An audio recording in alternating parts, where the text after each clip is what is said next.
Okay, so welcome to On the Sports Lens. And the good news is North Carolina won last night and played yesterday, so that's always a big help. And the better news is I found an old artifact from the On the Sports Lines catalog, which do not ask me how I got it. We can talk about it later. Boom. It is a mic flag from our days Oh, over in New England. wow. I Oh actually So, wow. have one of those. yep, I have it in my possession right now. So, there you go. We might drop more artifacts on you as the months go by. But good evening. I'm Steve Rabinowitz. Good evening. I'm Jay Kaplan. And yes, I am happy about the Tar Heels making it because, as Seth Greenberg said on ESPN recently, their record against Q1 officially goes out the window. It don't mean nothing anymore. They're here, and they may have caused some other folks potentially in their side of the bracket to sit up and take notice. We'll see. I'm Anthony Strait, and I am going for back-to-back office tournament pool championships. I've won it three of the last 6 years. So I'm going for number four, baby. Just call me Most Uh, Malone. Four, four, Ho, four, ho, baby. ho. that's not the 4-4 formats. But anyway, this is the Other Sports Lines NCAA tournament bracket preview. Okay, with all respect from the show we did just 5 whole days ago, this is truly the most wonderful time of the year. Tomorrow, the first four will have been officially done, and we'll have our traditional 64 teams having fun and have 48 games of merry and good cheer over the next 4 days. So, men, let's go region by region tonight. Talk about everything 2025 March Madness. One seeds, contenders, matchups, and then the bracket busters that you'll be cursing at multiple times over this next 96 hours. Let's Mhm. start the road to the Alamo Dome in San Antonio. I want to start with the South. We'll start with the South region. That region will be in Atlanta next week. There is where we find the overall number one seed, Auburn, because apparently to the committee, the season ended last Friday with conference tournaments and not Sunday. And while the Tigers went 1-3 in their last 4 games, though, 25-2 over their first 27 is a bit better. It was statistically the best conference in modern basketball history, 14 bids. We'll talk about that also during the day. So Auburn gets the number one seed that they got and the number one seed that they deserve. So, Anthony, Auburn's second number one seed in program history, it's their first in 26 years, comes at a price.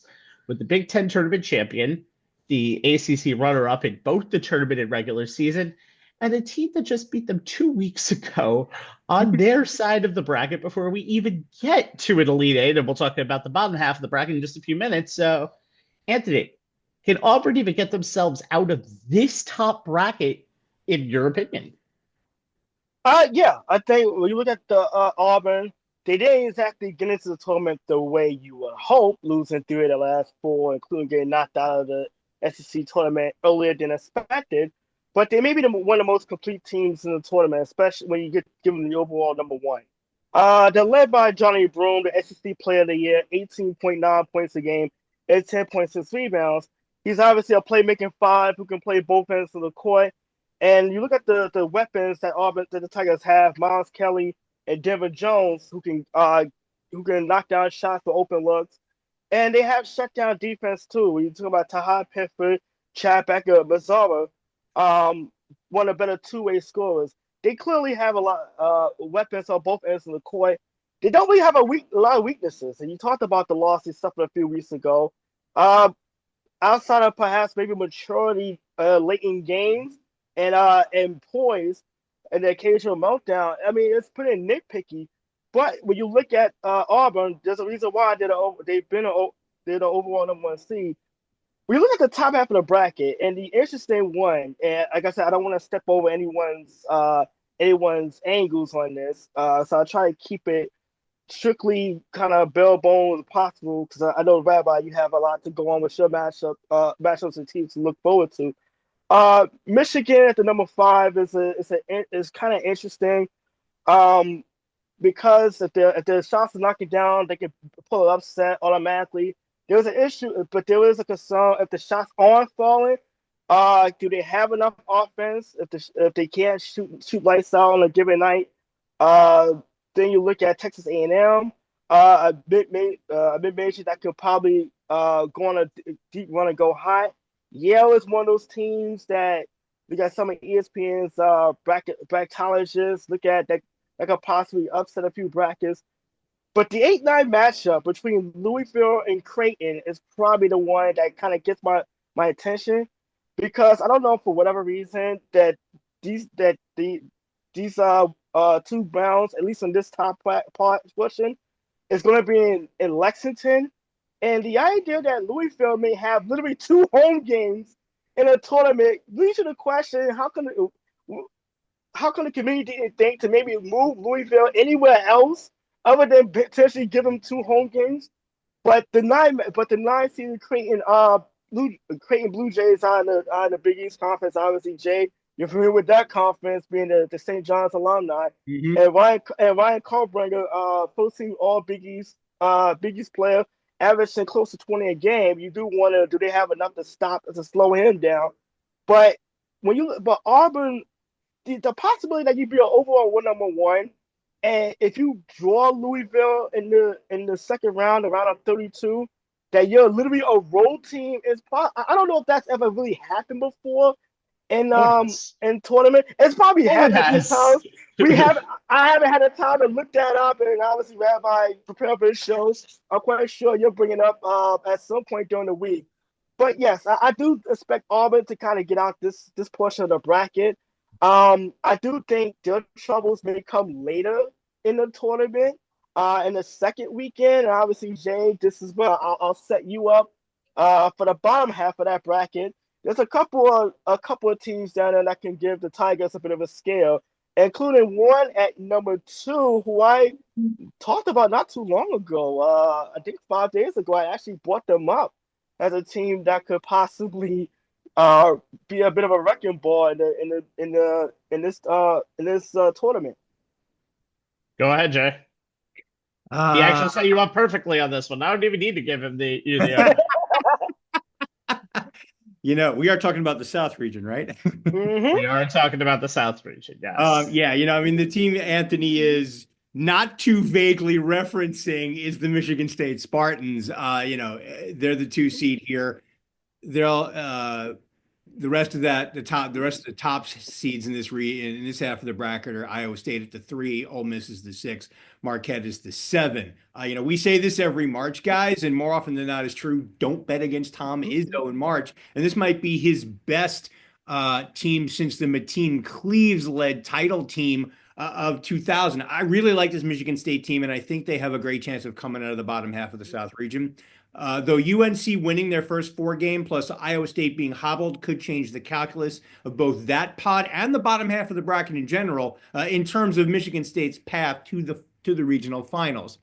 UNC as the 11 against number 6 Ole Miss. I'm not going to get into whether or not the Tar Heels, based on their resume, belong here.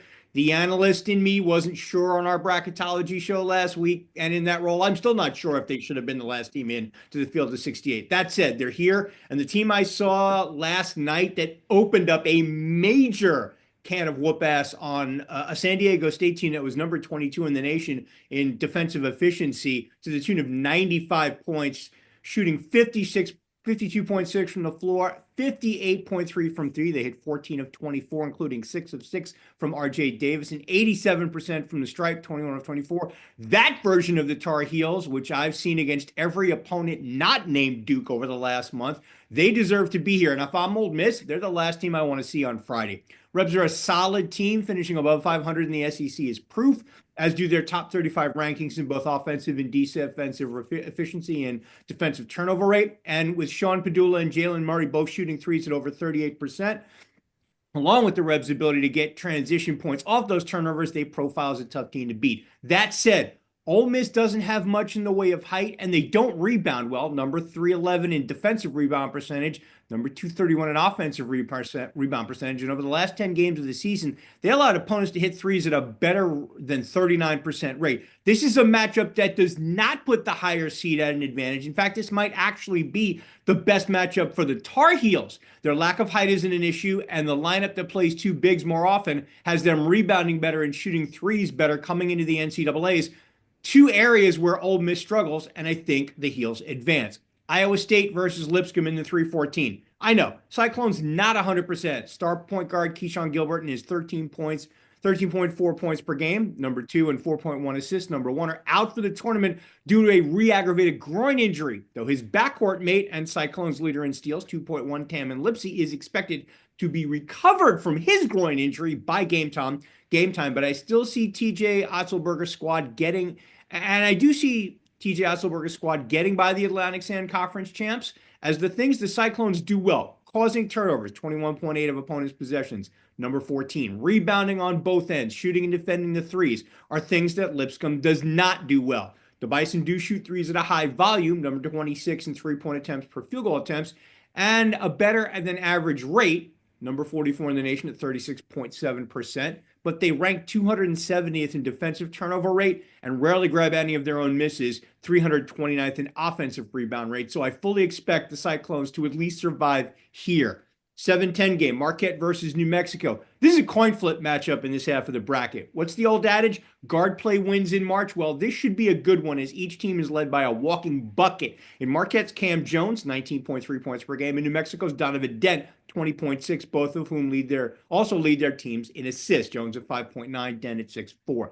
The question is, which supporting cast member, the Robin to these guys, Batman, if you will step up and be the reason his team advances? I think Marquette has more options here with David Joplin, Stevie Mitchell, and Chase Ross. Joplin does a little bit of everything, lead the team in rebounding, while being second in scoring, while Mitchell and Ross make their presence felt beyond the arc. Both shoot it better than 36%, though on low volume, but on defense, 2.1 and 1.8 steals respectively at the point of attack. New Mexico has a double-double machine in Nelly Jr. Joseph, 14 points and 11-2 boards. That's number 1 in the conference. And he'll be a load inside for a Marquette team that doesn't really have a definitive inside presence on either side of the ball, but no one else stands out to me. I like Marquette here as the only team that's top 15 in offensive and defensive turnover rate, number 8 in avoiding turnovers, number 13 in forcing them, which leads to an average of 7 more field goal attempts per game than opponents. That's a huge advantage and part of the reason why I think the Golden Eagles advance. Number 2, Michigan State versus number 15, Bryant. The Spartans are one of the best defensive teams in the nation. Number 5 in efficiency per Ken Palm, and among the best rebounding teams in the nation. Number 8 in defensive rebounding percentage. Number 32 in offensive rebounding percentage. They don't force a lot of turnovers, just 16.4% on defense rate on defense, but they don't give it away either. Only 16.6 turnover rate on offense, but they do not let teams burn them from deep. They hold teams to just 27.9% from beyond the arc. That's number 2 in the nation. Which helps when you only shoot it at 30.8% yourself, a woeful 327th in the nation. They only have 2 scores in double figures, guards Jaden Atkins and Jace Richardson. Yes, that's the son of former MSU and NBA star Jason Richardson. And Richardson, the younger, has been on a tear over the last 11 games, including the Big Ten tournament, averaging 7.3 points per game, 19.5 over his last 4 and topping 20 points 4 times. If he continues to be a walking bucket for Tom Izzo, not only does Bryant stand 0 chance, the rest of this bracket is in trouble. I don't think Marquette has enough to get past Michigan State, and I think with a favorable matchup against Ole Miss and Iowa State, with a favorable matchup against Ole Miss and Ohio State missing key player, UNC, if it keeps playing the way it has of late and can closely approximate what they did in the first 4, specifically in offense, they can get to the Sweet 16. I just don't think they have enough to get past Sparty. And to be fair, I don't think any of these teams have enough to get past Michigan State, which is why I have the Spartans coming out of the bottom half of this bracket to the Elite 8 and possibly the Final 4. We have another segment for that if you wanted to know for later on in the show. But okay, so first of all, one thing I do want to say about Louisville and Creighton, it's very rare that an 8-9 matchup has the Big East runner-up in the tournament and the regular season against the ACC runner-up in the tournament and regular season. So I know they were the 4th and 5th best conferences in the nation, but that's kind of BS to me that that's an 8-9 matchup, especially because of the fact that it is at Lexington. And by the way, Auburn has gone through this before. If you remember, in Carmelo Anthony's only season in college, they played Auburn in the regional final, and that game was in Buffalo, New York, which is, I mean, not a drive from Syracuse, but if you were to say that Syracuse was going to get more people in Buffalo than Auburn was, I think you would agree. You don't even need to know geography to know that that would be the case. So it's amazing to see that, by the way, Lexington is a home field advantage for Louisville because Hmm. that's probably never been said in the history of SEC and that blue glass rivalry. So, okay. So, because Jay took up a little bit of my time, they asked me to double up on a matchup and a spoiler. So, here you go. I got it for you right here in UCSD. This is not San Diego State. They didn't really play last night against North Carolina. This is UCSD, the University of San Diego. They only moved up to Division One in the COVID in 2020. So this is actually its first season that it could make the tournament, and they did make the tournament. They won their last 15 games in a row, and they are my favorite thing, a 30-win mid-major in the tournament against the spread. By the way, they were 25-7. They are klepto on defense. Over the season's final month, they ranked top 10 nationally in effective free throw field goal percentage offense, and they've been pretty good on defense pretty much the whole entire year. They were deadly from three in that last 10 game stretch, by the way, at the end of the season. 52% of the shots were jacked from distance. They usually only shoot 41%. Hayden Gray is their star, 42% of the arc, and he leads the country in steals percentage. A lot of the players on this team are huge on both ends of the floor, offense and defense. The Tritons ranked number 2 in turnover percentage defense, that's 23.3%. Number 19 in 2-point percentage D, that's 46.2%. And number 43 in points possession allowed. And this is a team that, again, first time in the tournament, a lot of good stories, an awesome nickname like the Tritons because the Sun Devils will never make it any year. So you can actually just put the Triton fork on them instead. And they're going to make a run at the tournament. However, the only reason that they may not even come close to making a run in the tournament is because of their first round matchup. And I love the match between them and number 5 Michigan.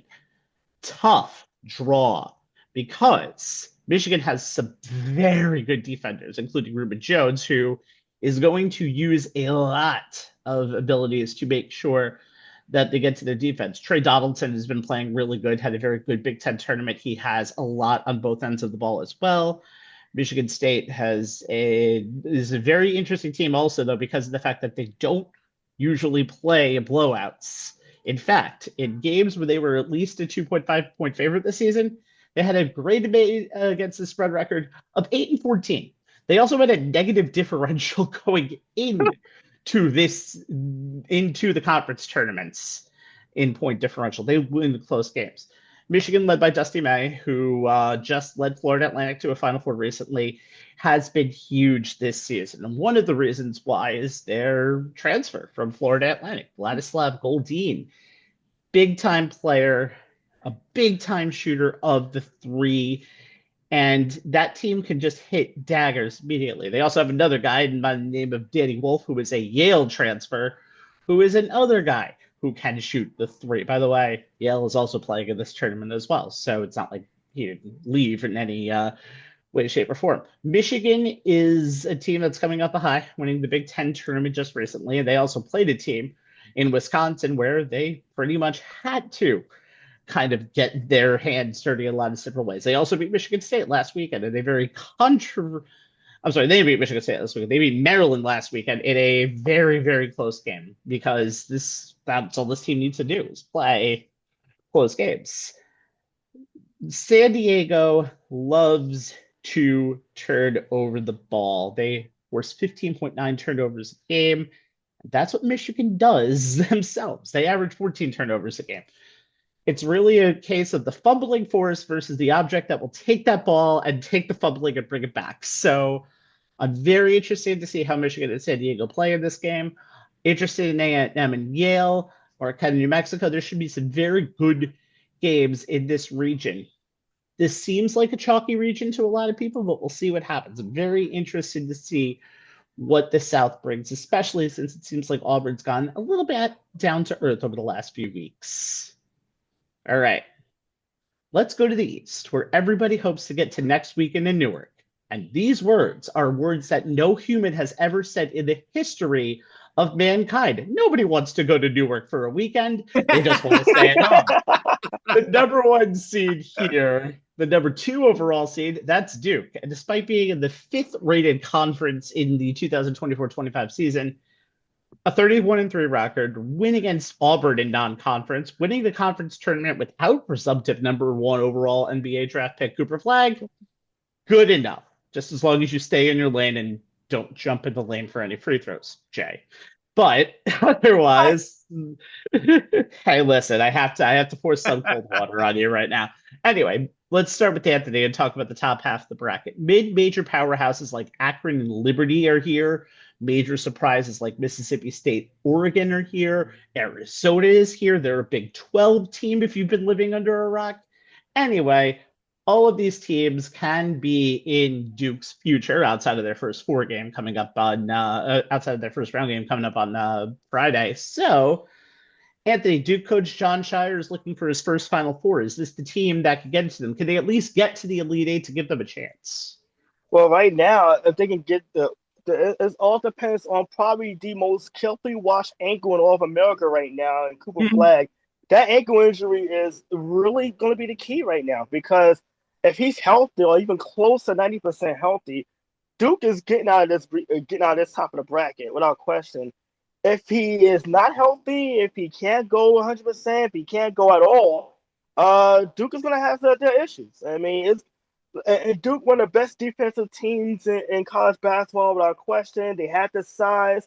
When you look at the starting five, but they're also a team made up of mostly freshmen, and you have to go back to 2012 Kentucky, 2015 Duke to really see a team that was mostly young freshmen, and part of the inexperience factor that kind of won a national championship.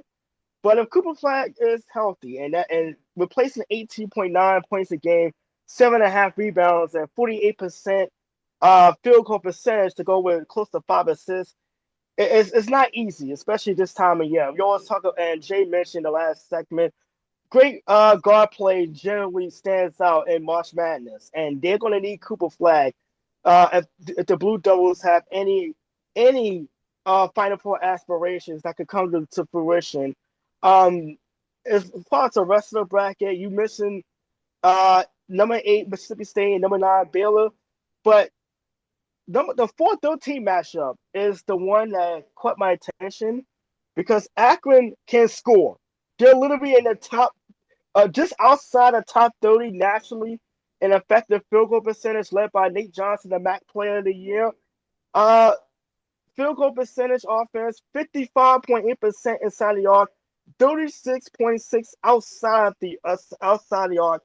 Tafari Johnson, Shama Scott, Sharon Young, Bowen Hartman, Isaiah Gray, if each shot at least 36.5% from the perimeter, and going up against an Arizona team that may not be one of Tommy Lloyd's best teams in recent years. They still have Caleb Love, the first team all Big 12 player.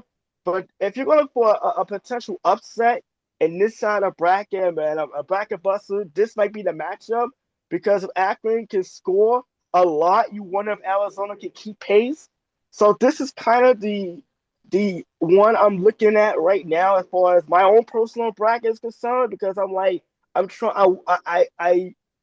question if I wanted to go chalk in this part of the bracket, but then the more I read up on Akron, the more I'm starting to regret wanting to go chalk in this case. But this is the 4-13 matchup, may be the one possible upset in this part of the bracket. But everything coincides with whether or not the Duke Blue Devils are going to have Cooper Flag. If he's available, they're going to be they're getting to at least the Sweet 16 and getting out of this part of the bracket. If not, they may not make it out of the first weekend, and that is a harsh reality for Duke right now. And this is something that if they can, and this is going to be key, if they can put their first round opponent away early, maybe if Cooper Flag give it a go early, and if the game is decided early on, you take him out, or whatever the case may be. But every day, the next 24 hours, it's going to be really, really important watching about that that ankle because we don't know the swelling, there's any soreness. It's going to be a touch and go. If he's healthy, do go all the way. It's a Final Four possibly. If not, yeah, this season may end before this weekend is over. I think one thing I would have to say is, and watching them during the ACC tournament last weekend, this isn't a team with one NBA ready starter and a top 10 lottery pick. There are three on this team. So there's a reason why Duke has been this talented for this long. And they're the reason why they're the only team to give Auburn an L this year. So I mean the only team in non-conference to give Auburn an L this year. I really like this Duke team. But there are limitations, and we'll talk about that as we go along. Okay, Jay, you're up. And yes, for your favorite school in the nation, Duke, you have a bit of competition on this side of the bracket, including a top five preseason pick in Alabama, which we'll get into. They failed to live up to expectations. Some interesting teams in this side of the bracket. Yeah, the bottom half of the East region is completely up for grabs as far as I'm concerned.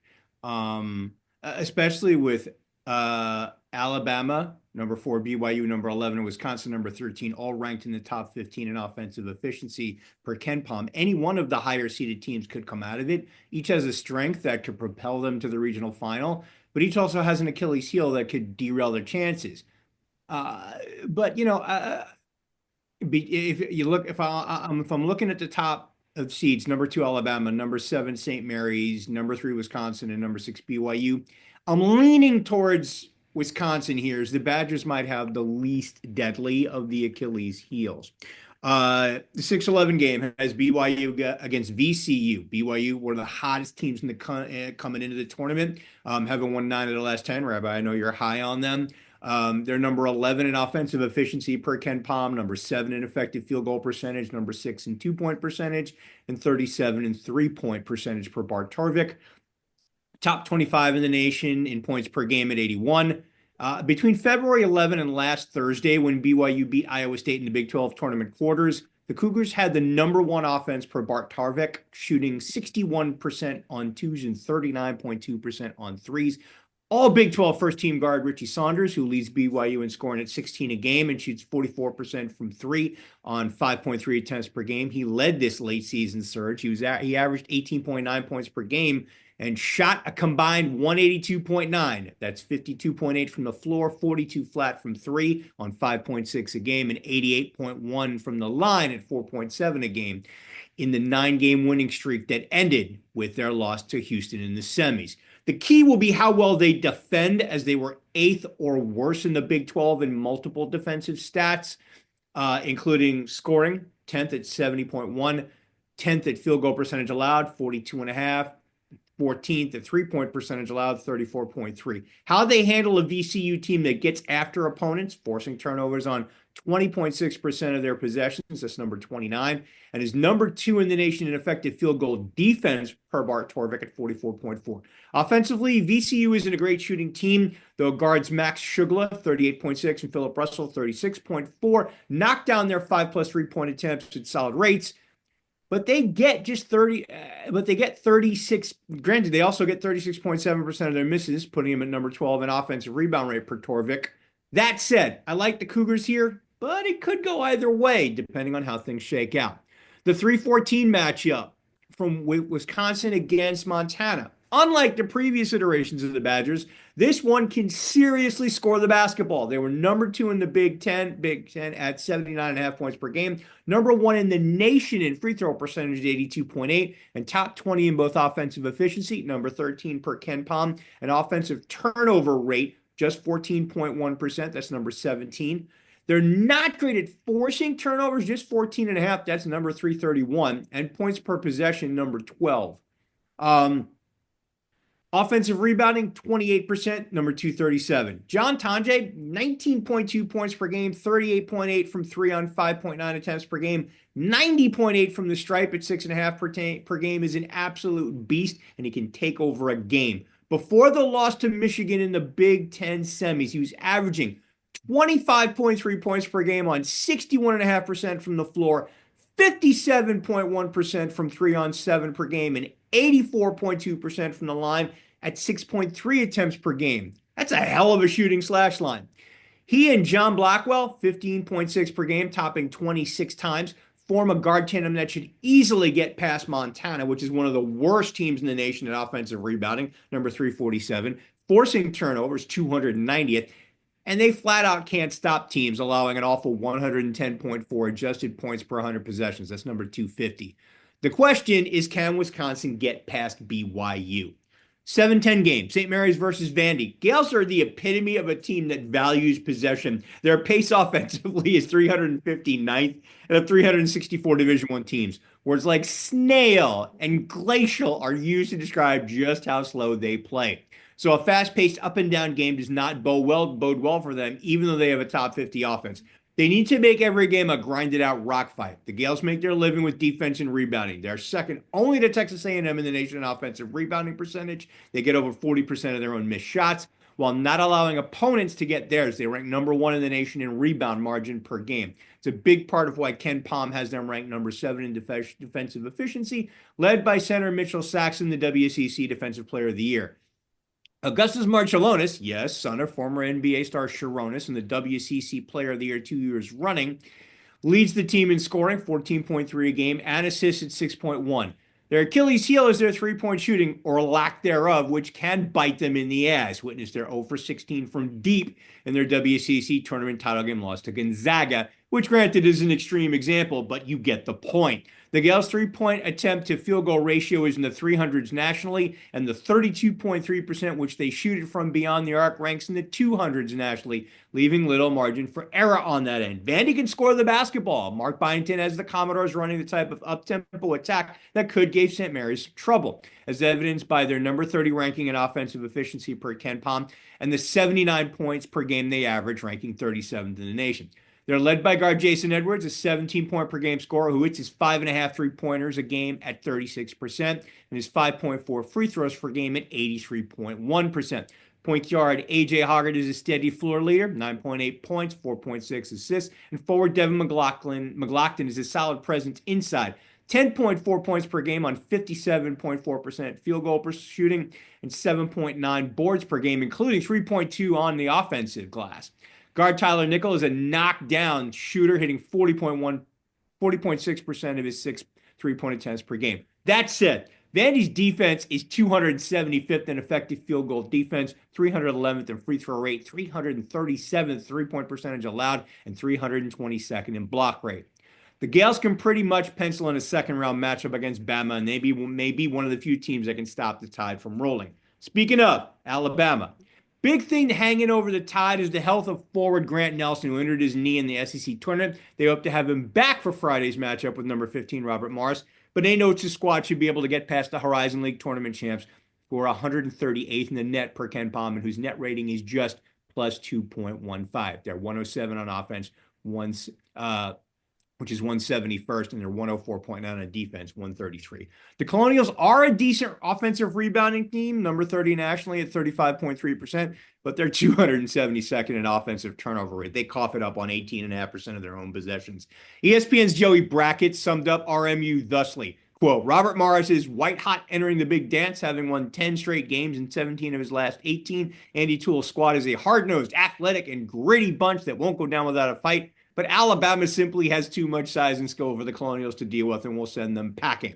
Having Nelson, who leads Bama in rebounding, 7.6, and is second in scoring at 11.8 per game, healthy is important, but more important is that guard Mark Sears, who leads Bama in scoring, pacing six Tide members overall in double figures at 18.7 points per game and leads them in assists at 4.9, shows no ill effects from having his foot stepped on during Alabama's loss to Florida in the SEC tournament championship. He did return to the game, so it looks like he'll be 100%, and he'll need to be if the Tide is to get past the Gales and then Wisconsin. I think this region does come down to these three teams, Bama, Wisconsin, and St. Mary's. If the Tide can't keep the Gales off the glass and they don't force any turnovers, they're 348th nationally at 13.5%. Then they'd better hit their threes, which is one of the 46% of their offense comes from, and add better than the 39.9 rate they converted at over the last month of the regular season. And they'll need to hit their twos like the number 4 team in the nation they are in 2-point percentage. If they can do that and not cough the ball about the rate they did over the last 10 games coming into the NCAA's, 198th in offensive turnover rate is 16.9%. They have a chance. Either way, the winner of this game will give Wisconsin a very tough test, but I don't know what it is, guys. There's something about the Badgers this year that has me thinking they make it to the regional final. And again, we'll talk about that in just a second. Never impressed by a Wisconsin team, but we'll talk about that as we go along here. Okay. I have a problem because I didn't, many, but for this specific thing, I couldn't find a great bracket buster, so we're going to go by the definition of 5 or lower and go with Oregon. They were 8th in the Big Ten this year, but the reason why is because the Big Ten is so strong and they were undefeated outside the Big Ten. Great team, crushing on offense. They finished the regular season though 115 at effective percentage offense. Now they have a 7-footer by the name of Nate Biddle, interior enforcer. Double machine. They have good perimeter play from Jackson Shelstead and Keyshawn Bartholomew.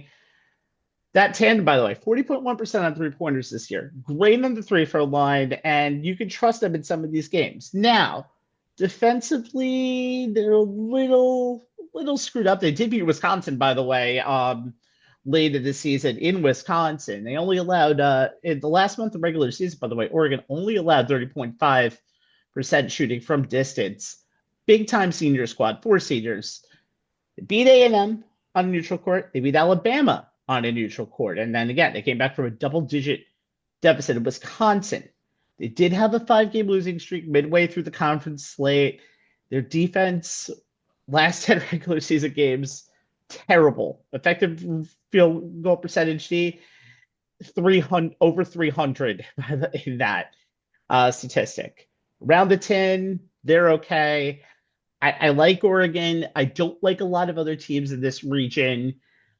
St. Mary's, it's interesting because there's a lot of good teams regular season, but Akron doesn't impress me.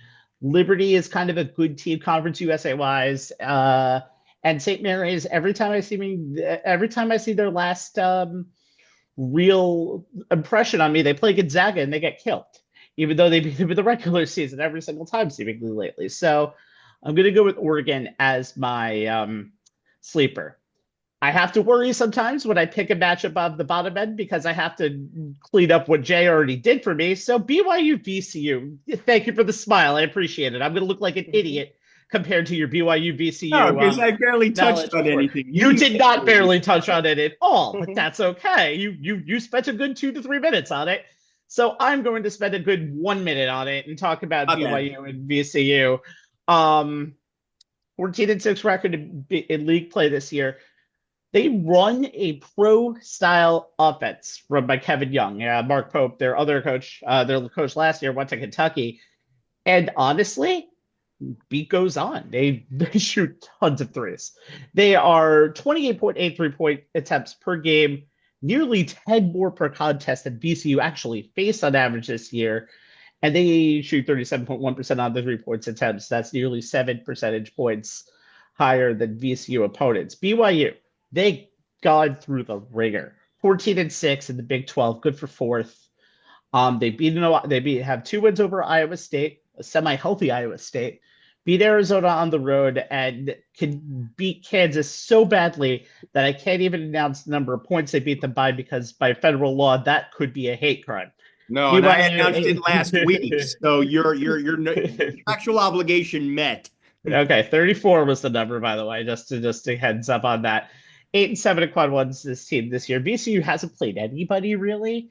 They only have 3 quad 1 games. They went 2-1. Colorado State, Dayton, they beat.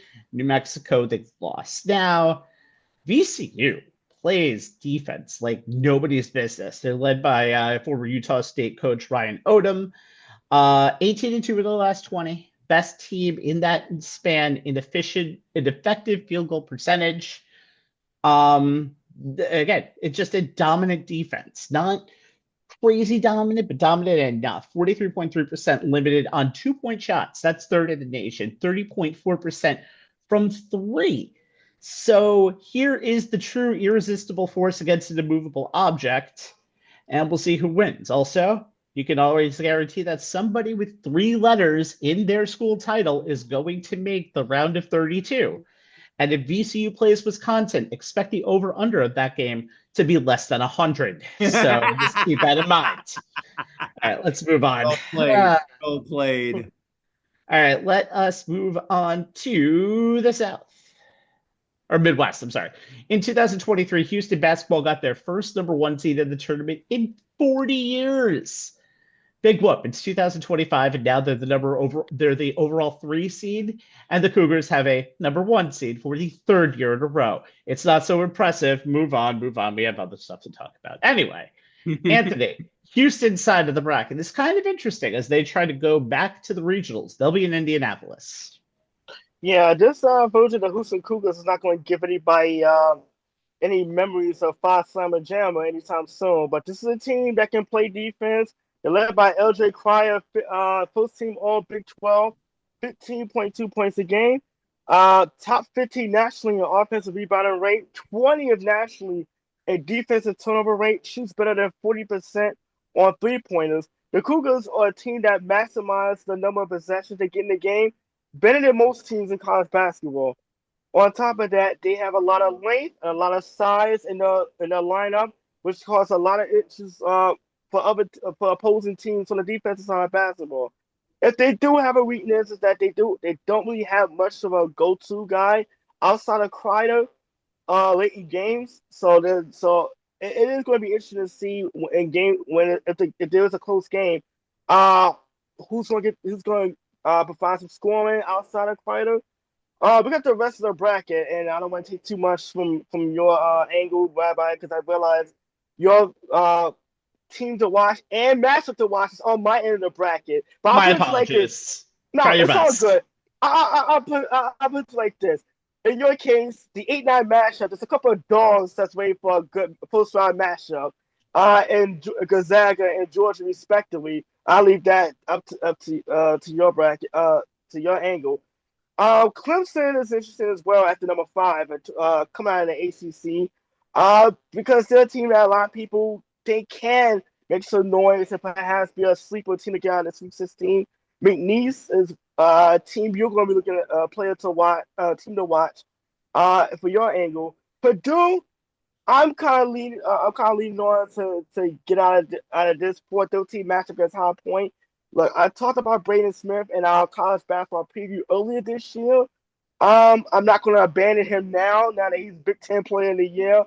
He's averaging close to 9 assists a game.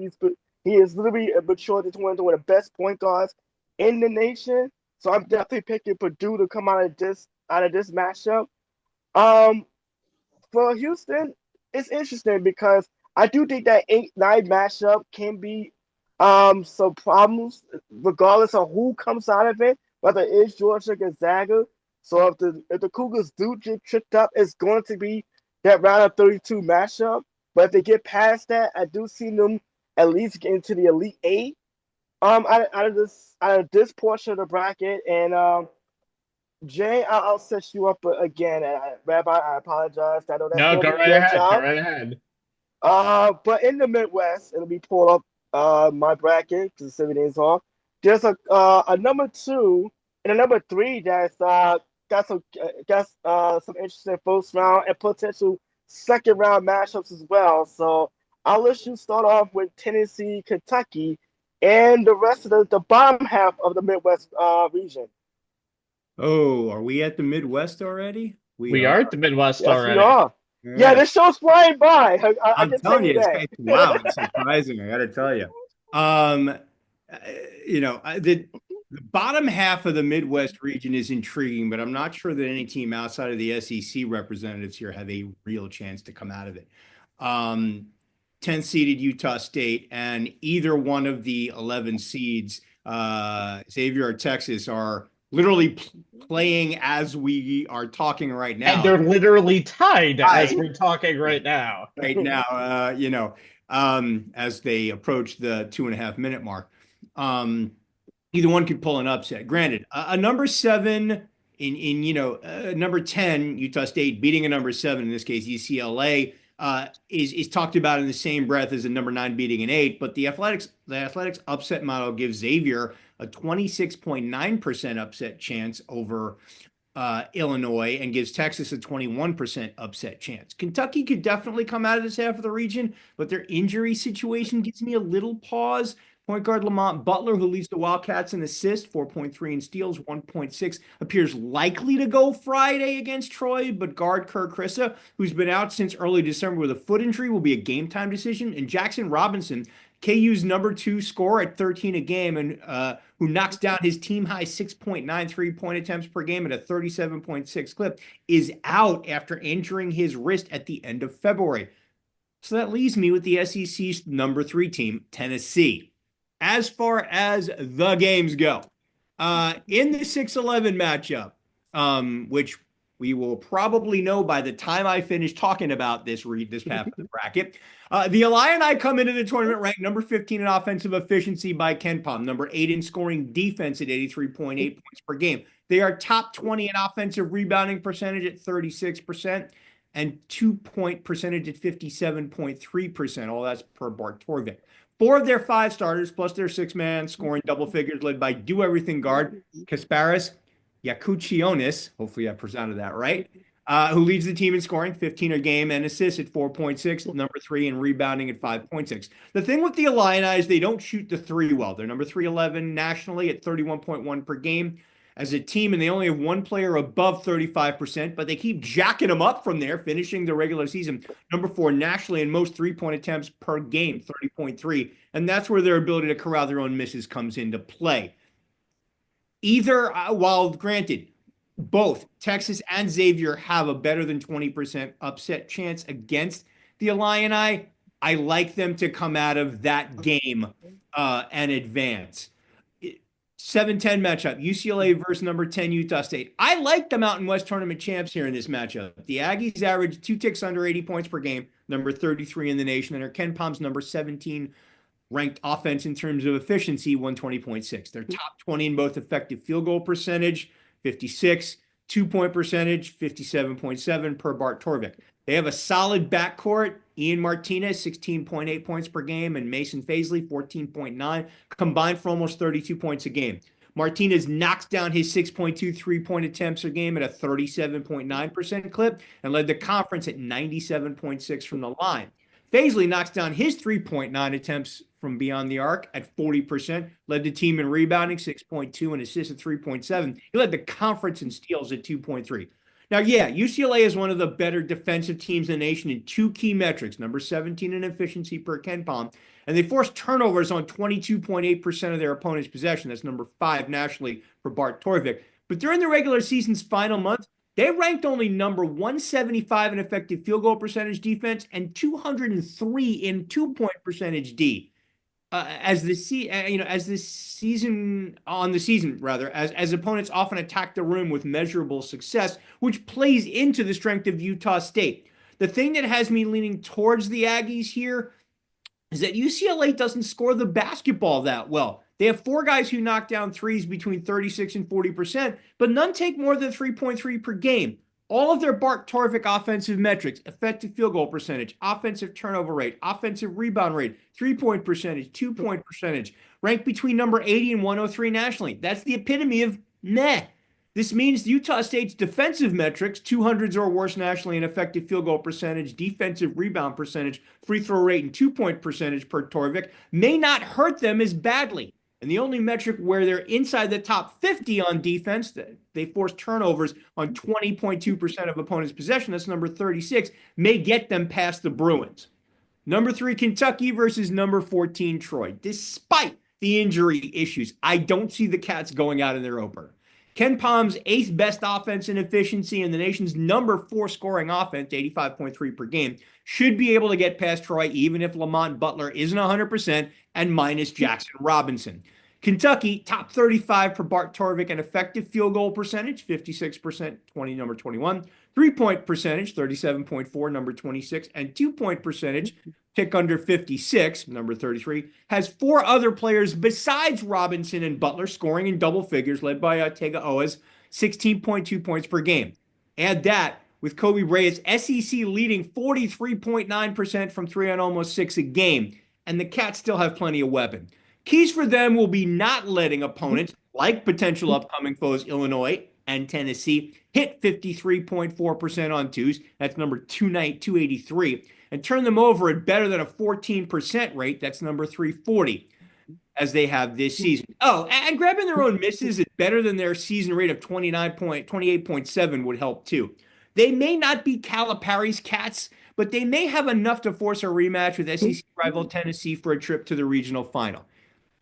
And speaking of the Vols, they should have zero problem with Wofford. The athletics upset model gives the Terriers a 5% chance to knock off the SEC tournament runner-up, which makes sense when you can't defend outside. They allow 34.5% from three, number 234. Or inside, they give up twos at a 51.9% rate, number 218, and don't force turnovers. They're 321 in that rate, 14.9. As for the Vols, who I'm sure would love a third crack at Kentucky, who swept them in the regular season, and who've already beaten the Illini on the road by 2 back in December, well, they'll need to play to their strengths on both ends of the floor, which means they need to turn every single game into a rock fight. And it starts with their defense. Ken Pom has them number 3 in defensive efficiency. Bart Todrick has them number 1 in effective field goal defense and a three-point shooting percentage and number 5 in block rate. They allowed just 63 points per game, and they held 12 of regular season opponents to under 60. Offensively, the Vols are kind of meh on offense outside of guard Chaz Lanier, who leads them in scoring at 17.7 per game and knocks down his 8.13 threes at a 40% clip. No other player shoots it above 36.5%, and point guard Zakai Ziegler, who is number 2 in scoring at 13.8 and led the ACC in assists at 7.3, is the only other Vol who puts up more than 4.5 threes per game, but he shoots it at just 32.4. The Vols do a good job of rebounding their own misses, 35.4, 28th in the nation, led by 6'10 Igor Milicic, 6.9 boards, and 6'11 Felix Akparov, 6.2. Here's what it comes down to, guys. This is a Tennessee team that needs to keep things tight. If they play to these strengths, I see them coming out of this. I don't, in terms of how far they get past this, I don't know. It's a question of how much they can actually score the basketball above what they normally do. So here's the thing. Despite being in top 10 in Ken Pom in 5 of the last 7 seasons in defense, they've only advanced beyond the Sweet 16 only once. Their suspect three-point accuracy, they're only 34.3% overall, and the fact that their adjusted tempo, aka pace, is number 346th in the nation almost ensures that they need to keep the game close. If they get behind early, this offense is not really set up to come from behind. Overall, I think they have enough firepower to get out of their half of the bracket. We'll see how it goes. And congratulations, Jay. You did exactly what you said. Xavier has beaten Texas. So you did talk exactly right through the last 2.5 minutes of the basketball game, which is almost impossible to do most of the time. But there weren't a lot of fouls. Not on this show. Yeah. No, it was a great game. None of those. Great game, by the way. It was a great game. It was a great game. We had a good first game of the first 4, and a good last game, and then the 2 in the middle. Good for Jay, not great for the people who are watching, considering that game was never in doubt. Okay, so McNeese State is my Midwest sleeper, and this is a different McNeese State team. The McNeese State team last year in this tournament went 30-3.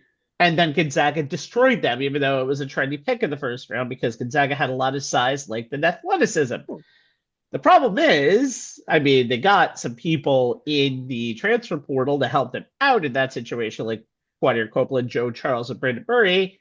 But then they lost Alan Breed, their big scorer, who was about an 18-point scorer per game, projected to be this year, only lost after the second game of the season, and they had to kind of get themselves back into it. Now, last year, they beat VCU, UAB, and Michigan. They don't really have that on their resume this year. But they reinvent themselves. They reinvent themselves a lot.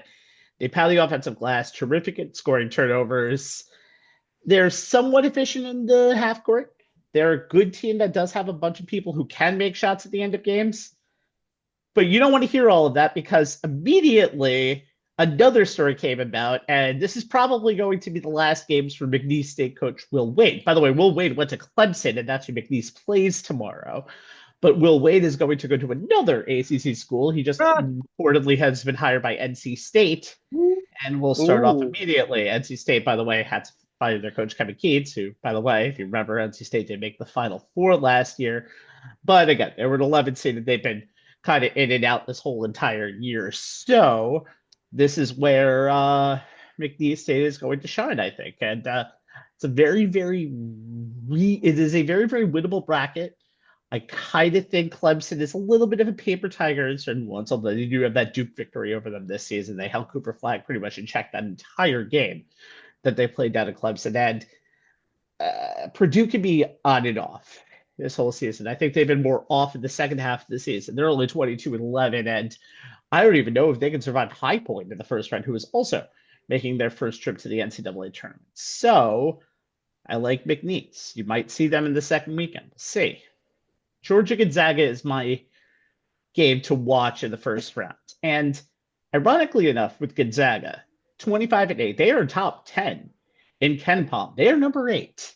And ironically enough, Gonzaga is looking for their 10th consecutive Sweet 16. 10th consecutive Sweet 16. And to get that, they might have to get through Houston. Not a good sign. However, Gonzaga has 5 players who score double-digit points a game. Nolan Hickman. You have Nolan Hickman. You got Nebhart. You got Braden Huff. You got Battle. You got Khalif Battle. You got Ryan Nebhart, by the way, leads the nation, 9.8 assists per game. Gonzaga's number 1 in assist to turnover ratio. Their offense is number 2 in the nation. They score 86.6 points per game.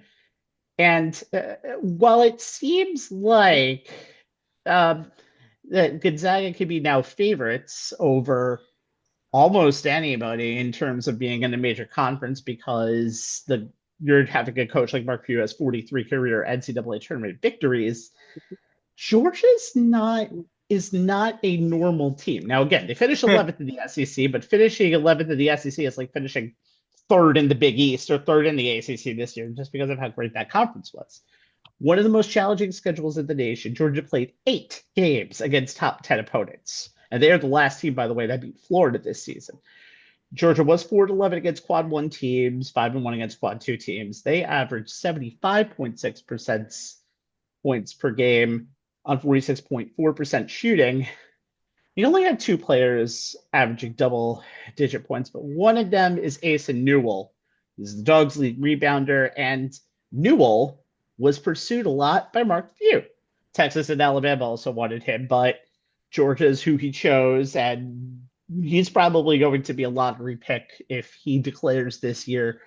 Georgia's pretty damn good defensively, 37th in the nation in field goal percentage defense. I like this Georgia team a little more as I've been watching them throughout the season. There's not a lot of SEC teams that are not impressive. I mean, for God's sakes, the 14th best team in the league, although now they're down to 13 with Texas losing today, but the 14th place team in the league, Oklahoma, is a 9 seed. So I like everything about this 8-9 game. Gonzaga, Georgia. It may seem like Georgia is going to be a significant 6 to 7 point underdog, but you know what?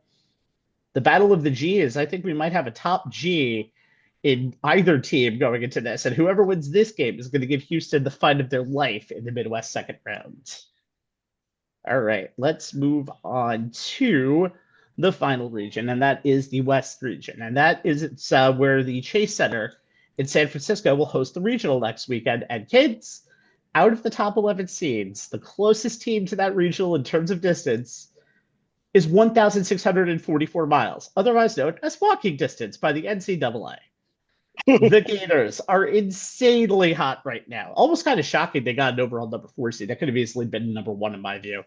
First time in 11 years, the Gators are a top seed in their region.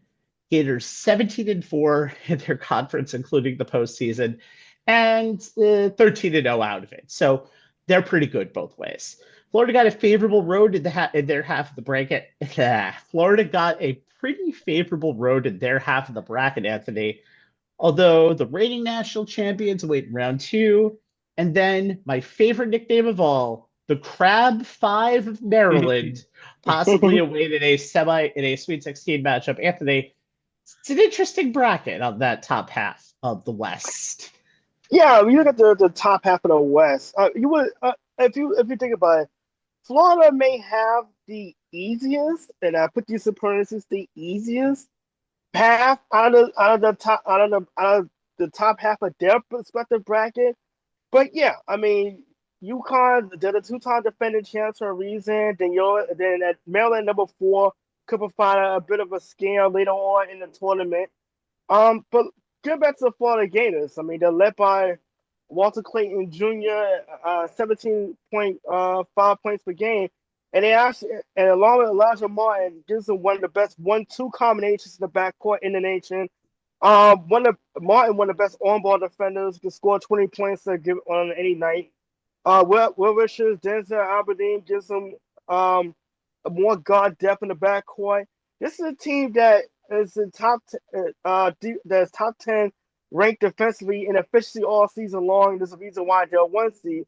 But there was a bugaboo with the Florida Gators is that they have had a habit of getting into slow starts this season, which in March Madness, if you get out to a slow start, that literally could be your season before halftime. You think about this, they were down 20 at home against Missouri before losing by 1, down 26 to Georgia at one point. So this is a team that they need to get out. If they're going to establish themselves as a reason why they're 1 seed, they better get out and put the foot to the pedal in a hurry. Now, getting into the rest of the top half of the bracket, the UConn Huskies, they found out this season how heavy is the head that wears the crown. And when you're the two-time national champions, eventually everything catches up to you. And for Dan Hurley, this is a team that they look like themselves as the season progressed, but they got to a slow start early on. And this is a team that is ripe for being knocked out early. If not, the next 48 hours, definitely at the end of this weekend, this season could be over. Oklahoma is a team that they're led by Jeremiah Fields, one of the most explosive guards in the nation. But also, he may have to go on a Steph Curry-like run for Oklahoma to really get far into this tournament. Number 5, Memphis, and they're interesting. And obviously, I'm a little biased because I grew up a big Penny Hardaway fan. But this is a team. But the Memphis Tigers are a team that is really reliant on matchups. They get the right matchups that they are more. That I do see them moving forward. And I do see them get past Colorado State, by the way, in a 5-12 matchup. But they are a team that is very reliant on the matchup. I guess if a team like Texas A&M, maybe St. John's, maybe Houston, that's a bit of an issue. But they do have wins against Missouri, the UConn Huskies, and they've beaten Michigan State and Clemson. So it's not exactly a team that got into the tournament on a fluke. And you mentioned Maryland at number 4. I do see them getting past their matchup with number 13 Grand Canyon. Derek Green, first team All Big Ten. They're a competitive team. I do see them getting into the Sweet 16. But if you look at the overall top half of this bracket, Florida is my pick to get out of this. But I do see Maryland giving them a bit of a problem later on in this tournament. A little on in this portion of the bracket. All right, so for the bottom half of the bracket, we're going to compare some of the coaches of that bottom half of the bracket to the show The Golden Girls. And I have Rick Pitino of St. John's playing Dorothy. I have Bill Self playing... Actually, no, I have Bill Self being Rose, and I, of course, have John Calipari being the Blanche of the entire group. So... I mean, there's that part of the storyline in terms of the matchup of the Golden Boys over in Providence. Or you could also talk about the Texas Tech Missouri side of the bracket. Either way, Jay, it's a pretty interesting storyline bracket throughout. Yeah. I mean, like, wow. That was my immediate reaction when the West region of the bracket was revealed. Three NCAA title winning coaches, not just in the bottom half, but in the same pod. Rick Pitino of St. John's, Bill Self of Kansas, and John Calipari of Arkansas. Pitino and Calipari have each taken three different teams to the Final Four. St. John's will be the sixth different team Pitino has taken to the NCAA tournament, which means that to get through the first weekend, Self and Calipari would likely play two games against a coach who has already cut down the nets. Someone dubbed this the region of death, and they're not wrong based just on the bottom half alone. The winner of this gauntlet will likely face Florida in the regional finals. Good luck. That said, I like my alma mater here, though they're going to need to avoid leaving meat on the bone from three or the charity stripe. Let's start with number 6, Missouri versus number 11, Duke. I know that Drake winning this game is a popular upset pick. The Athletics upset model gives Drake a 33.7% chance. At all transparency, I picked the MVC champs to knock off the Nets number 16 team in my pool. That said, Mizzou is an explosive offensive team. They average 84.5 points per game and are Ken Palm's number 5 team in offensive efficiency, 125.3. They shoot it well from both 2, 56.7%, number 21, and 3, 37%, number 34. Mark Mitchell leads the team in scoring, 14.6 points per game, and rebounding at 4.6, and can be a matchup problem. The Tigers have two guards, 6-man Caleb Grill, 40.5% on 6.8 three-point attempts per game, and starter Tamar Bates, 40% on 3.9 threes per game, who can knock it down from beyond the arc. Bates also led all of D1 in free throw percentage at 94.3. Those three are the only ones in double figures. Mizzou's issue, and why they could be upset here, is they're not really a good defensive team. They're currently 76th in defensive efficiency per Bart Torvik, but over the last 10 games, they've been much worse, ranking 132nd, leading to 5 losses in their last 7 games coming into the NCAA tournament, allowing 90 points or more in each game. Not the way you want to be trending on that side of the ball when facing one of the best guards in the nation in Drake Star Bennett Stirritz. 19.1 points per game, 5.6 assists, who leads the country in minutes played, 39.2, and quarterbacks a slow motion offense that can frustrate opponents deep into the shot clock. If 31 Drake gets out in front early, Mizzou could be going home early. So the Tigers' ability to force turnovers, they do it at a 20% rate, number 44, and get offensive rebounds, their 33.7% rate is number 67, could help. This one really could go either way. Number 3, Texas Tech versus number 14, UNC Wilmington. I don't see how UNCW causes the Red Raiders, Ken Palm's number 6 ranked team in offensive efficiency at 125.3, any problems. Grant McCaslin's team finished in the top 6 in the Big 12 in points. Number 3, 78.3. Assists, number 4, 15.9. Number 6 in field goal percentage, 45.1. Number 3 in three-point percentage, 36.6. And number 4 from the stripe, 76.3. Forward JT Toppin is a beast inside, 18.1 points per game, 9.2 rebounds, and 58.3% on twos. And guards Chance McMillan, 43.4%, and Christian Anderson, 40.7%, both knocked down their 5+ three-point attempts per game at better than 40% clip. Hell, this entire team knocks down threes at a 37.9% clip. That's number 20 in the nation. Throw in forward Darian Williams, who does a little bit of everything. Number 2 in scoring, 14.3.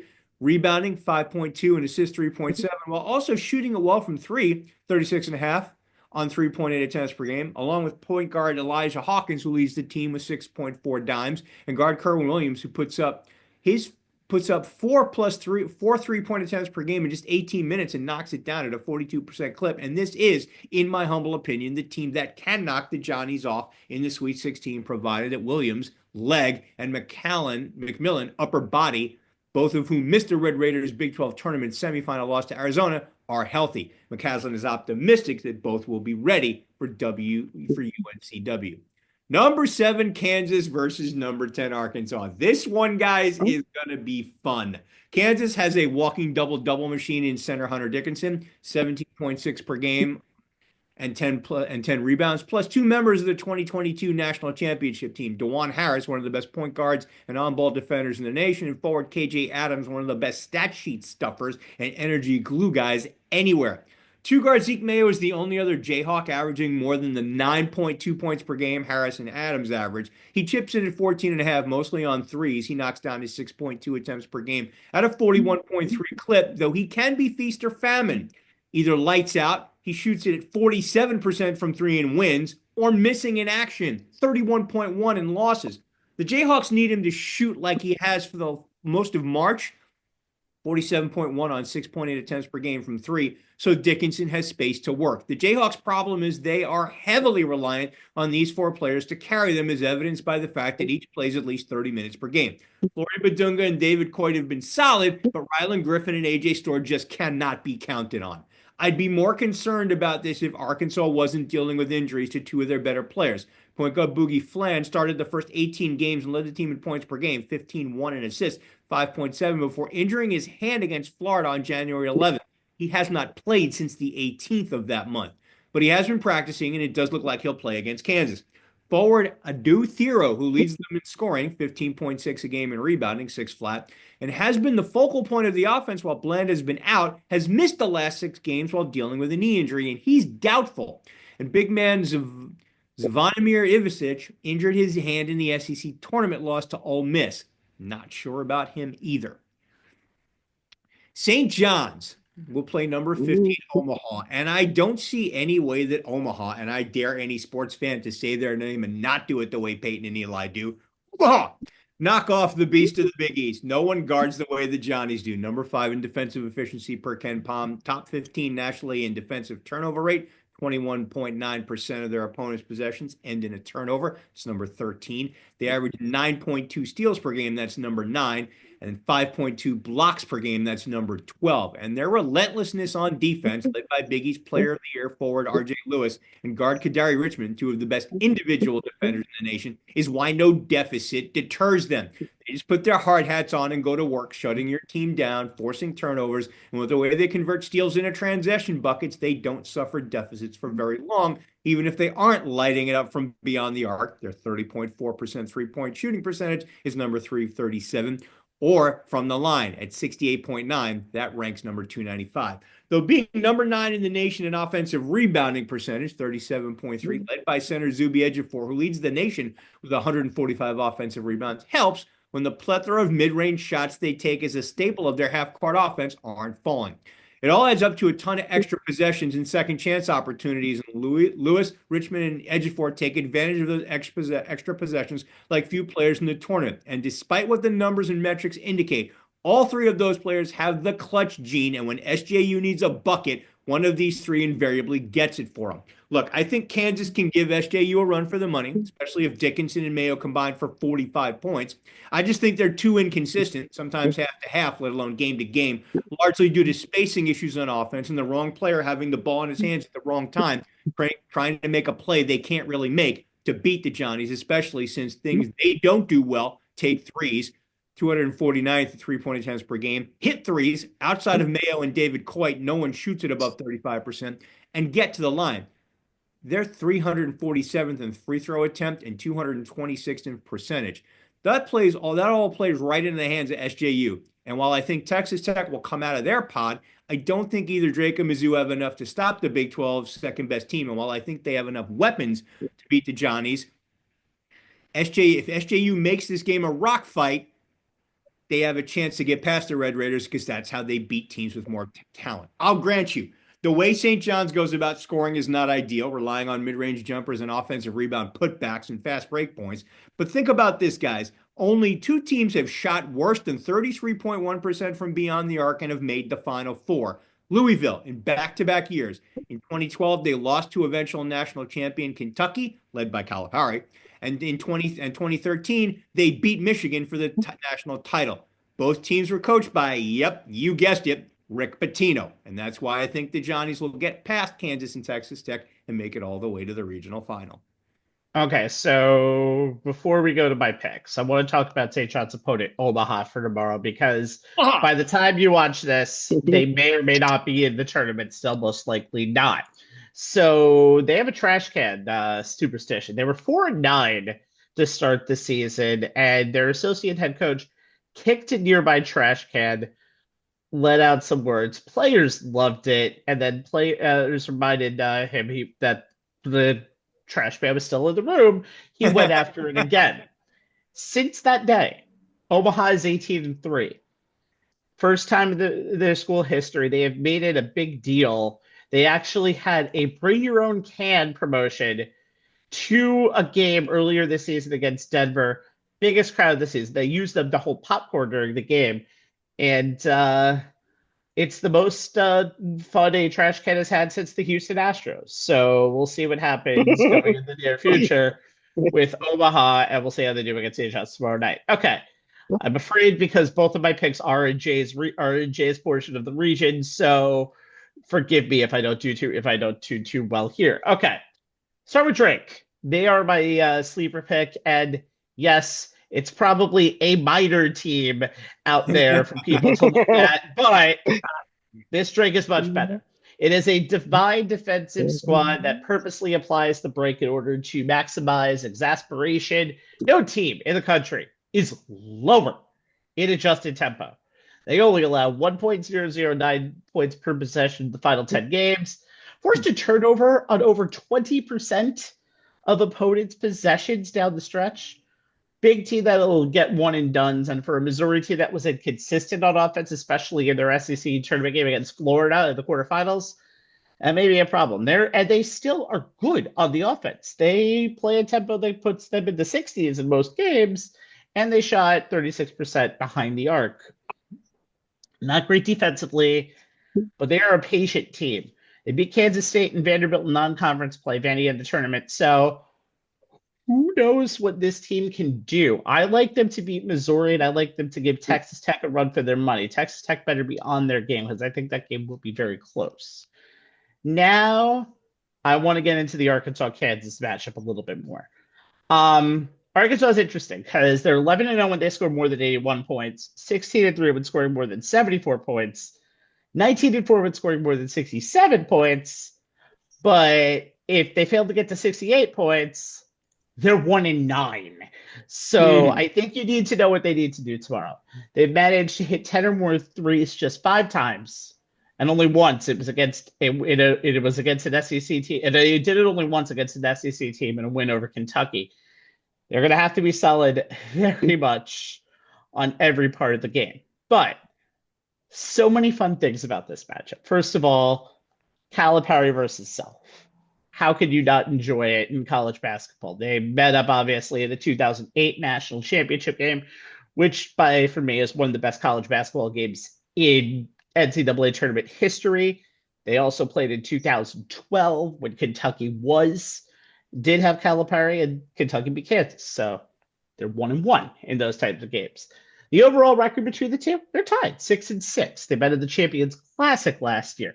Champions Classic is usually where the best coaches and teams go. This is just a first round game in Providence, Rhode Island. And I hate to say this to Jay, but there's 2 things I want to mention about Kansas real quick. They have not beaten a team outside of Lawrence that became an NCAA tournament team since, to be fair, it's Duke. And it hadn't happened since November 26th. November 26th, I was still technically 39 years old. That's a fun fact. And also, here's the worst part about it. Do you remember? Okay, here's a fun question. I got this. So Kansas is the number 7 seed going into this tournament. They have not played. When would you think, guys, was the last time Kansas has played a game in the NCAA tournament as a 5 seed or worse? I want to say the 20 teens. You're very optimistic, Jay. Anthony, you got a pick? Robin? I'm sorry, I was the last time Kansas played a tournament game 5th as a seed, 5th or lower. Whew. I'm gonna tie myself out on this one. Okay, so the answer to that question is It was St. Patrick's Day on Monday. So Monday was the 25th anniversary of that happening. Yes, the last time that they played a game as a five seed or under is March 17th, 2000. It's not the 20 Wait, teens, it's the Wow. 2000? aughts. It's the aughts, yes. Kansas does not play too many games in that part of the bracket. So it'll be very Uh, interesting to see. Rabbi, I'm going to take that stat of yours one further because it jogged something in my memory from Joey Brackett's column in ESPN this week. Uh, this is the first time in Bill Self's 22 seasons, 21 tournaments not counting 2020 because of COVID, that the Jayhawks have been lower than a 4 seed. Yeah, but I, again, yeah, 2000. Insane. I, That's crazy, man. you know what? I'm just gonna give myself an excuse on this one. I was a high school junior, probably playing hooky, so I probably wasn't paying attention a lot to what's going on in the outside world, other than just being a dumbass 16-year-old at that point. Yeah, and by the way, I was 15, not 39 when that happened. So it was a much longer time ago than when Kansas lost to I was too busy Duke trying to earlier catch. this season. I was too busy trying to catch a ball and being obsessed with Pokemon at that time. So you forgive me if my college basketball history kind of sucks at this point. All right, gents. In honor of Mike and Mike, it's time for my favorite segment, prediction sure to be wrong. It's my least wonderful time of the year. We try to make our best giving educated picks for the Final Four, and we usually end up with egg on our face. So as we pick the Final Four teams that we'll see in San Antonio, Mr. 444 Anthony cracks some eggs and lead us off. Wait, we keep a Mike and Mike tradition, so we giving all our teams a kiss of death. Oh, and trust me, sheets of integrity are still allowed in these brackets. So By the way, for those Pokemon references out there, I'm literally telling my age. So yeah, Uh, go ahead, make Pokemon all the Go, jokes. Yeah, make all the Pokemon jokes. Go is a Pokemon Go is a thing. So Yeah, let's not be fair here. Don't never you mind. can admit it if you want, but Never mind the mobile app. I still have the cards. Okay. oh Jesus Christ, just go ahead. All right. I have Auburn coming out of the South region. I think I said that earlier on. Uh, I have Florida coming out of the West, even though I do think they're going to have a big of a hiccup in once they get to the Elite Eight. Duke coming out of the East bracket. The Midwest bracket was the one that gave me the toughest choice because I do think Houston and Tennessee is going to be a really bitter, JSU quote, a rock fight. mhm. I'm going to quote Jay Billis of ESPN and fellow Young Jeezy fan. Um, we're going to need to replace the officials with 3 Navy SEALs because it's going to be that kind of a game. But Wow. I have number 2 Tennessee coming out of this region. I know it is very tempting to go chalk, but I don't think we're gonna have all 4 number 1 seeds coming making it to the Final Four. I know it's been a very long time since that's happened, but I don't think this is going to be the year it will happen. So I got Auburn, Florida, Duke, and Tennessee as my Final Four. Go ahead, Jay. I have Duke coming out of the East, for all the reasons Anthony said. But it'll be interesting to me to see how they respond if they get punched in the mouth by a team like, let's say, Arizona or Oregon or even Wisconsin. The old saying, everybody has a plan until they get punched in the mouth. And Duke hasn't been punched in the mouth too often this year. Florida out of the West, I agree with Anthony. In my humble opinion, the SEC tournament champs are not just the best team in the best conference, they're the best team in the nation. And if what I saw them do in the SEC title game is any indication, they have what it takes to survive the region of death. Out of the South, Michigan State, for all the reasons I noted in my angle, this is Tom Izzo's best team since 2000. And if ever there was a year to not bet against him, this is it. Midwest, I like Houston. I think this is Kelvin Sampson's best team. They rank number 10 in offensive efficiency. This Cougars team can actually score the basketball. And, per usual, they shut everybody down. Number 2 in defensive efficiency per Ken Palm. Little bit of metrics trivia for you guys. Each one of the 1 seeds ranks in the top 10 in offensive efficiency per Ken Palm. Florida, Auburn, and Duke at 1, 2, and 3 in offensive efficiency. And as noted, Houston is number 10. 3 of the 4 are in the top 10 in defensive efficiency per Ken Palm. Houston at 2, Duke at 4, Florida at 9. Auburn fell just outside the top 10 at number 12. I think that's part of the reason why, to me, this has the potential to be the rare year where not just the regional finals and the Final Four could be very top seed heavy in the way I see it, guys. I mean, I think that's a safe point, especially because really was only one. I mean, Alabama was a little bit of a surprise last year, but obviously NC State was a huge surprise. But in the end, in the final game, we had the two best teams in the country playing, Connecticut and Purdue. So, um, so there was a quote by Dan Hurley when he won his first national championship in 2023. He said, "Going through the NCAA tournament seems like a cakewalk after you go through the Big East tournament." Basically, he said the Big East season was so tough it prepared you for the NCAA. So keep that in mind when I make these picks right here. So in the East, that's the one surprise. I'm going to go with Oregon. It's a little bit of an off the wall pick, but I haven't liked the way Duke played in the tournament. I know they didn't have Cooper Flag, and if I don't see a healthy Cooper Flag in that, it's not like I don't think they're going to be in big trouble, but I do think, again, if this team gets punched in the mouth, they haven't played outside of the ACC final. They haven't played a team in the top 25 in God knows how long. So I think that might be an issue for them. I like a lot of teams in this region, but like I can't commit to any of them. So I'm going to commit to the team I picked as my dark horse, Oregon. Okay. And now here's why I said that Big East comment.